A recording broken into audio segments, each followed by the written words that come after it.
स्थित है। तो क्या डिस्ट्रीब्यूटर की लोकेशन भी जीएसटी के तहत टैक्स देयता में कोई अंतर पैदा करेगी? बिल्कुल। जीएसटी दो बातों पर निर्भर करता है। पहली, डिस्ट्रीब्यूटर के बिजनेस का कुल टर्नओवर, और दूसरी, डिस्ट्रीब्यूटर के बिजनेस की लोकेशन।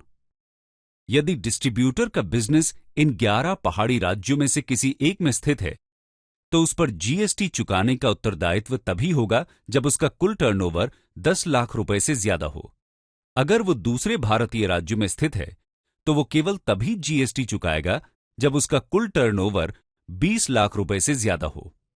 और अगर कोई बिजनेस पहाड़ी और गैर पहाड़ी दोनों राज्यों में पंजीकृत हो, तो जीएसटी कानून के अनुसार विभिन्न राज्यों में पंजीकृत बिजनेस को उसके कुल टर्नओवर के अनुसार अलग अलग टैक्स देना होगा। तो कुल टर्नओवर का हिसाब कैसे लगाया जाता है? डिस्ट्रीब्यूटर के कुल टर्नओवर का अर्थ है एयरटेल बिजनेस का टर्नओवर जमा गैर एयरटेल बिजनेस का टर्नओवर, और एयरटेल बिजनेस का टर्नओवर है लापू प्राइमरी, पेपर प्राइमरी और वो सभी सेल्स प्रमोशन सेटलमेंट्स जिनका भुगतान डिस्ट्रीब्यूटर को सीधे एवं डिस्ट्रीब्यूटर की ओर से किया जाता है, लेकिन इसमें ब्रांड प्रमोशन के लिए किए गए भुगतान नहीं शामिल हैं। जीएसटी की चौथी मुख्य बात है इनपुट टैक्स क्रेडिट। इसका अर्थ है कि प्रत्येक विक्रेता अपने से पहले वाले सभी विक्रेताओं के द्वारा किए गए टैक्स भुगतान को अपनी कुल टैक्स देयता में से घटा सकता है। मिस्टर बजाज, कृपया एक उदाहरण देकर समझाएं। बिल्कुल। मान लीजिए जीएसटी की सांकेतिक दर 18% है, जिसमें सीजीएसटी 9% है और एसजीएसटी 9% है। मान लीजिए 3 कंपनियां एक्स, वाई और जेड हैं जो एक ही राज्य में कारोबार कर रही हैं। कंपनी एक्स कोई सामान कंपनी वाई को 100 रुपए में बेचती है। फिर कंपनी वाई वही सामान कंपनी जेड को 150 रुपए में बेचती है। आखिर में कंपनी जेड वही सामान ग्राहक को 200 रुपए में बेचती है। इसके मुताबिक उनकी टैक्स देयताएं होंगी, कंपनी एक्स की टैक्स देयता होगी 18 रुपए, कंपनी वाई की टैक्स देयता होगी 27 रुपए, कंपनी जेड की टैक्स देयता होगी 36 रुपए। यहां ऐसा लग सकता है कि कुल टैक्स देयता 81 रुपए है, लेकिन इनपुट टैक्स क्रेडिट के कारण यह केवल 36 रुपए होगी। आइए देखते हैं कैसे। कंपनी एक्स सबसे पहली विक्रेता है, इसलिए वो टैक्स देयता के रूप में पूरे 18 रुपए चुकाएगी। उसमें से 9 रुपए सीजीएसटी है और 9 रुपए एसजीएसटी है।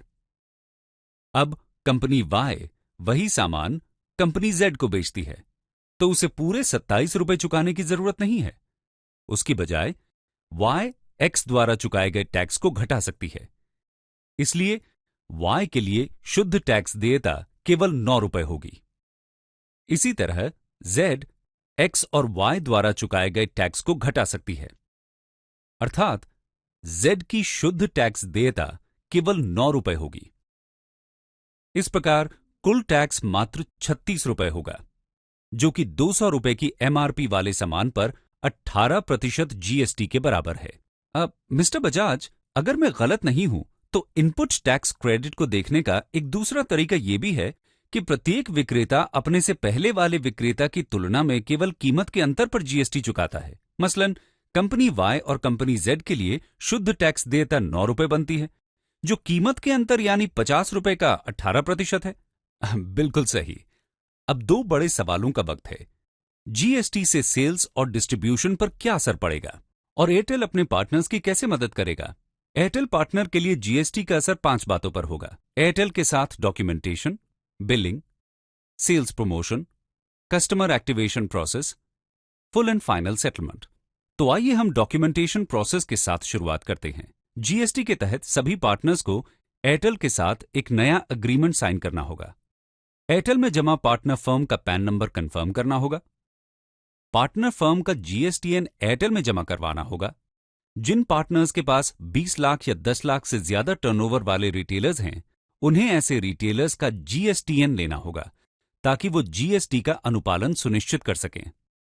राज्य के सरहदी इलाकों में काम करने वाले पार्टनर्स के लिए बेहतर होगा अगर वो अपने रिटेलर्स का उसी राज्य में जीएसटीएन रजिस्ट्रेशन करवाएं जिसमें उनका खुद का रजिस्ट्रेशन है।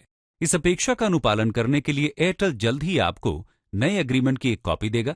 आपके प्रमाणन हेतु आपके रिकॉर्ड के अनुसार पैन नंबर देगा। जीएसटी संबंधी अपनी सूचना अपडेट करने के लिए पोर्टल देगा। अब आती है बिलिंग। आइए हम लापू ट्रांसफर की मौजूदा प्रक्रिया और सर्विस टैक्स व्यवस्था पर एक नजर डालते हैं। मान लो एक पार्टनर 100 रुपए का लापू चाहता है। इसके लिए वो एयरटेल को 96 रुपए का आरटीजीएस या एनईएफटी करता है, जिसकी एवज में 100 रुपए का लापू ट्रांसफर किया जाता है। इस बिक्री पर एयरटेल 100 रुपए के एमआरपी पर 15% की दर से 15 रुपए का सर्विस टैक्स चुकाता है। आगे डिस्ट्रीब्यूटर 100 रुपए रिटेलर को ट्रांसफर करता है और इसके बदले उसे 97 रुपए मिलते हैं। इस प्रकार वो 1 रुपए का मार्जिन कमाता है। चूंकि एयरटेल ने 100 रुपए के एमआरपी पर सर्विस टैक्स पहले ही चुका दिया है, इसलिए डिस्ट्रीब्यूटर को कोई सर्विस टैक्स नहीं चुकाना है। इसी तरह जब रिटेलर 100 रुपए कस्टमर को ट्रांसफर करता है तो उसे 100 रुपए मिलते हैं। इस बिक्री पर उसका मार्जिन 3 रुपए है, लेकिन वो कोई सर्विस टैक्स नहीं चुकाता क्योंकि एयरटेल ने पहले ही चुका दिया है। अब देखते हैं कि जीएसटी कानून के तहत 18% का जीएसटी रेट मानते हुए 100 रुपए की इस ट्रांजैक्शन का क्या होता है। इस मामले में भी पार्टनर एयरटेल को 96 रुपए का आरटीजीएस या एनईएफटी करेगा, जिसके एवज में 100 रुपए ट्रांसफर किया जाएगा। लेकिन इस बार एयरटेल मात्र 96 रुपए का टैक्स इनवॉइस बनाएगा। इसलिए एयरटेल द्वारा चुकाया जाने वाला जीएसटी 96 रुपए का 18% होगा, यानी 17 रुपए 28 पैसे। आगे जब डिस्ट्रीब्यूटर रिटेलर को 100 रुपए की बिलिंग करेगा तो उसे 97 रुपए चुकाए जाएंगे और वो उसी रकम का टैक्स इनवॉइस बनाएगा। 18% की दर से उसका जीएसटी होगा 17 रुपए 46 पैसे। लेकिन डिस्ट्रीब्यूटर एयरटेल द्वारा चुकाए गए जीएसटी को घटा सकता है, इसलिए उसके द्वारा देय शुद्ध जीएसटी मात्र 18 पैसे होगा। इसी तरह ग्राहक को 100 रुपए का ट्रांसफर करने पर रिटेलर को 100 रुपए मिलेंगे। इसके अनुसार उसका टैक्स इनवॉइस 100 रुपए का होगा और जीएसटी की रकम 18 रुपए की होगी। किंतु रिटेलर भी 17 रुपए 46 पैसे के इनपुट जीएसटी क्रेडिट का लाभ उठा सकता है, इसलिए उसके द्वारा देय शुद्ध जीएसटी मात्र 54 पैसे होगा। डिस्ट्रीब्यूटर और रिटेलर द्वारा चुकाए जाने वाले शुद्ध जीएसटी का पता लगाने का दूसरा तरीका है उनके 1 रुपए और 3 रुपए के मार्जिन पर 18% की दर से जीएसटी का हिसाब लगाना। बिलिंग पर जीएसटी के असर का सारांश है। प्राइमरी परचेज के तरीके में कोई बदलाव नहीं, पहले की तरह आरटीजीएस या एनईएफटी के जरिए किया जाएगा। बोट्री, ट्रांसट्रैक, लापू ट्री हायरार्की और काम करने के तरीके में कोई बदलाव नहीं। डिस्ट्रीब्यूटर और रिटेलर को अपने संबंधित मार्जिनों पर जीएसटी चुकाना होगा। जीएसटी चुकाते समय डिस्ट्रीब्यूटर और रिटेलर इनपुट जीएसटी क्रेडिट का लाभ उठा सकते हैं। जीएसटी इनपुट क्रेडिट का लाभ उठाने के लिए डिस्ट्रीब्यूटर और रिटेलर दोनों को इनवॉइस बनाना अनिवार्य होगा। अगर डिस्ट्रीब्यूटर और रिटेलर अलग अलग राज्य से हैं तो आईजीएसटी इनवॉइस की जरूरत होगी। आइए अब हम सेल्स प्रमोशन सेटलमेंट की प्रक्रिया को समझते हैं। अपने सेल्स प्रमोशन सेटलमेंट के लिए डिस्ट्रीब्यूटर द्वारा एयरटेल को इनवॉइस देने और रिटेलर द्वारा डिस्ट्रीब्यूटर को इनवॉइस देने की जरूरत है।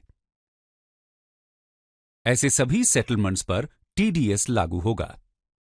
एयरटेल केवल उन्हीं डिस्ट्रीब्यूटर्स का टीडीएस काटेगा जिनकी सालाना सेल्स प्रमोशन सेटलमेंट आय 15,000 रुपए से ज्यादा होगी।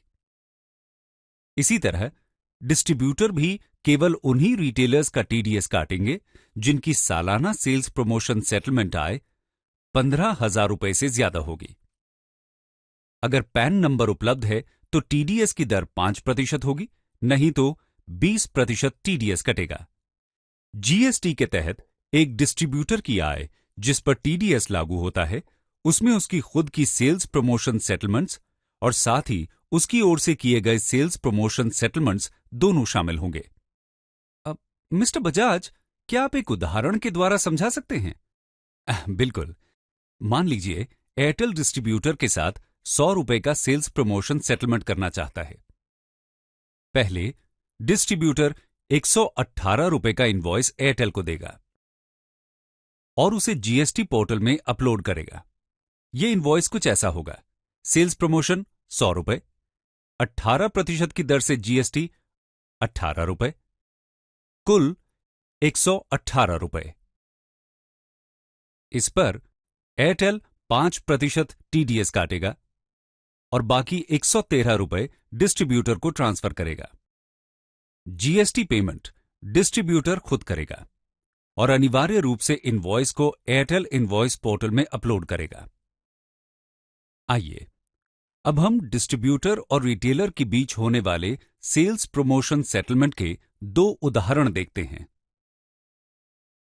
पहला, सालाना 15,000 से कम की सेल्स प्रमोशन सेटलमेंट आय वाला रिटेलर और दूसरा, सालाना 15,000 से अधिक की सेल्स प्रमोशन सेटलमेंट आय वाला रिटेलर। मान लीजिए ये रिटेलर 100 रुपए के सेल्स प्रमोशन सेटलमेंट का हकदार है। इसके लिए उसे 100 रुपए का इनवॉइस डिस्ट्रीब्यूटर को देना होगा।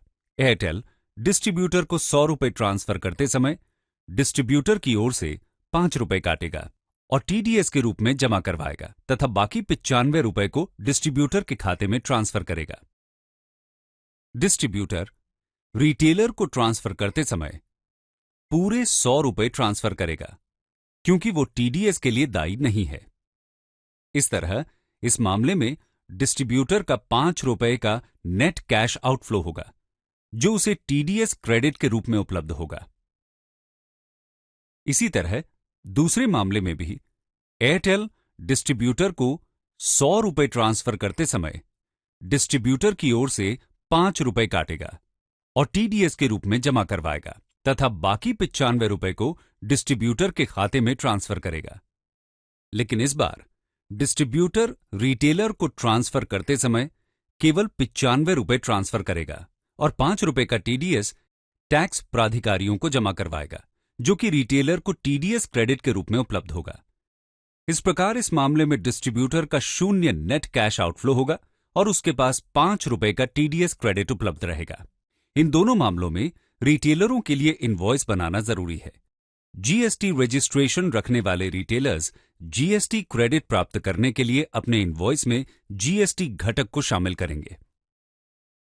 डिस्ट्रीब्यूटर को रिटेलर की ओर से टीडीएस जमा करवाने के लिए रिटेलर से पैन लेना होगा। यदि टीडीएस के लिए दायी कोई रिटेलर पैन मुहैया कराने में विफल रहता है तो डिस्ट्रीब्यूटर टीडीएस के रूप में रिटेलर की सेटलमेंट का 20% काटेगा और जमा करवाएगा। सारांश के रूप में सेल्स प्रमोशन सेटलमेंट प्रक्रिया में ये बदलाव होंगे। पार्टनर्स को सेल्स प्रमोशन सेटलमेंट्स के लिए इनवॉइस देना होगा। डिस्ट्रीब्यूटर्स और रिटेलर्स के लिए सेल्स प्रमोशन सेटलमेंट्स पर टीडीएस लागू होगा। एयरटेल चैनल पार्टनर्स को उनके जीएसटी एवं टीडीएस अनुपालन में मदद करने के लिए जरूरी ट्रांजैक्शन डिटेल्स मुहैया कराएगा, किंतु अपने टैक्स अनुपालन का समस्त दायित्व पूरी तरह से डिस्ट्रीब्यूटर और रिटेलर का होगा। अब कस्टमर एक्टिवेशन प्रोसेस पर आते हैं। इसमें कोई खास बदलाव नहीं है सिवाय इसके कि अब कैफ में कस्टमर का पिन कोड भरना अनिवार्य है। रिटेलर ये चेक करेगा कि एपीईएफ और पीओए में दिए हुए पिन कोड एक ही हैं और आउटस्टेशन ग्राहकों का रेफरी पिन कोड और राज्य भरना अनिवार्य है। और अंत में एफएनएफ प्रोसेस। अगर कोई पार्टनर एयरटेल के साथ बिजनेस बंद करना चाहता है तो उसे जीएसटी के प्रमाणों के साथ रिटेलर से एनओसी जमा करवाने की जरूरत होगी। उसके अलावा एफएनएफ सेटलमेंट की रकम पर जीएसटी लागू होगा। ऐसे पार्टनर की मदद करने के लिए एयरटेल एफएनएफ की तारीख तक की सारी ट्रांजैक्शन डिटेल्स मुहैया कराएगा। अन्य सभी डॉक्यूमेंटेशन, प्रोसेसेस और टैट वही रहेंगे। मेरी अंतिम सलाह यह है कि हमारे सभी पार्टनर्स को जीएसटी के बारे में अधिक जानकारी और अनुपालन के लिए अपने सीए से संपर्क करना चाहिए और जाने से पहले एक नजर आपके द्वारा किए जाने वाले प्रमुख कार्यों पर।